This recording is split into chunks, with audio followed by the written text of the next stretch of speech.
முனிவரும் பூஜை முடிஞ்சு விக்ரமாதித்தன பலியிட முடிவெடுத்தாரு. அப்போ தூரத்துல இருந்து கேட்ட வீணை இசை அவரை ஈர்த்தது.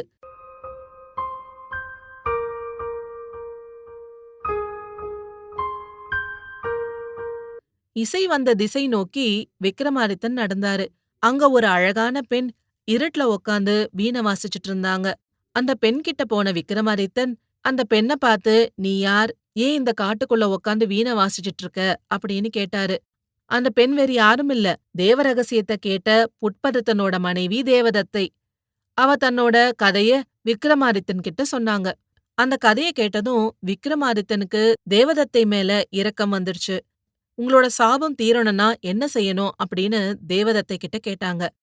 அதுக்கு தேவதத்தை, நானும் வேதாளமா தொங்கிட்டு இருக்கிற என்னோட கணவரும் காட்டுக்குள்ள இருக்கிற காளி கோயிலுக்கு போய் வழிபட்டா எங்க சாபம்லாம் நீங்கும் அப்படின்னு சொன்னாங்க.